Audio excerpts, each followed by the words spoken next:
Hey, good morning. Yeah, we're live and we're still looking at love. And we saw it clearly that it's so vital. You cannot really operate in faith unless you walk in love. And from the scriptures, we're looking at First Corinthians 13. And we're actually looking at love. I want to break it down. We saw the last time we broadcasted that love is patient, love is kind. Not only that, love does not envy.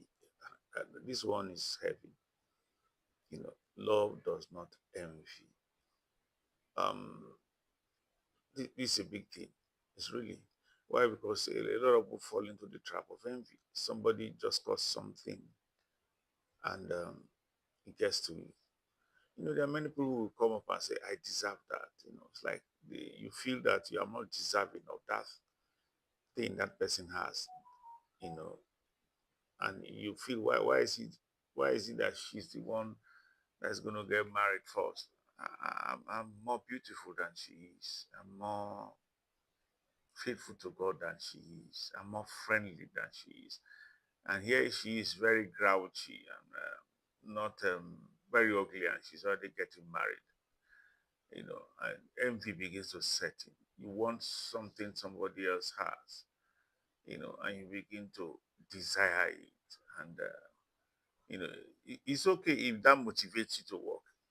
It's okay if it motivates you to say, I saw this person do something. The person serves as a motivation, as an encouragement for you. But envy is not that. And at times we're not careful, we cross into envy and we don't know we're actually operating in envy. Suddenly it clouds you, suddenly you become bitter. And that's one thing about envy. If you're not careful, it will make you very bitter. You get angry at people, you get easily irritated. You're not the loving and kind person you are anymore. Why? Because somebody got something that you felt that it should be yours, and you are angry, you are bitter, you hate. And if you're not careful, you do many, many terrible things because of envy, you know, horrible things that normally you shouldn't do because you have envy in you. Bible doesn't say you should envy. Bible says rather you should rejoice with those that rejoice.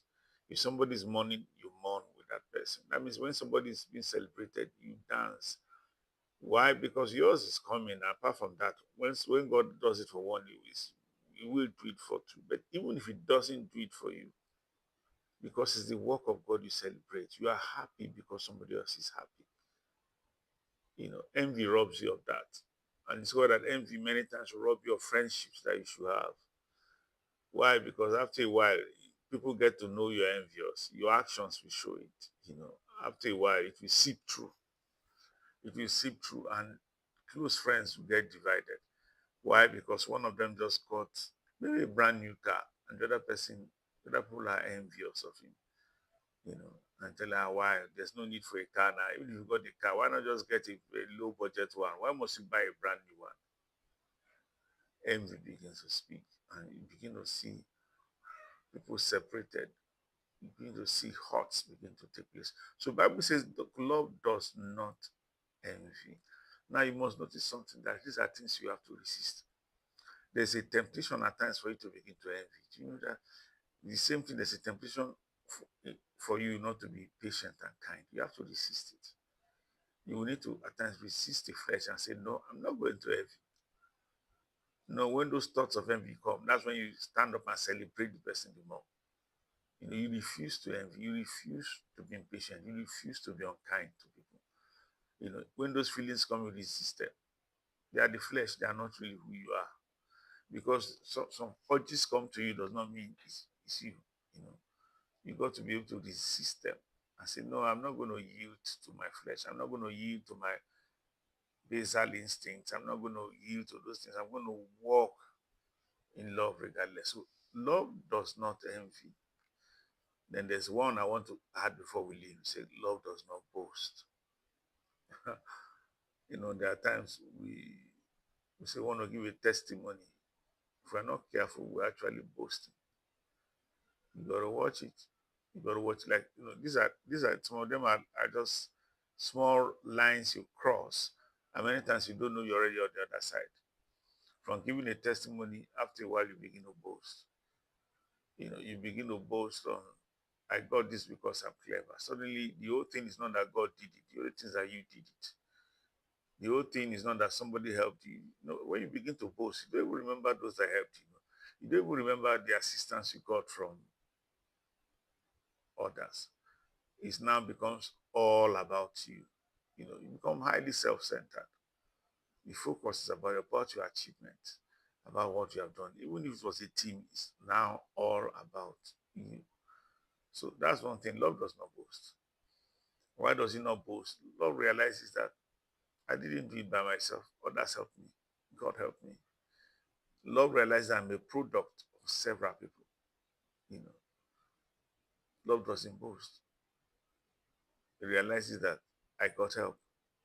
And if somebody got help, that yes, I struggle, yes, I fall. But there are many who are struggling, who are battling. They are not making it anyway. They struggle, and everything seems to be there. So love does not boast. There's really no need for it. There's no need for the strife.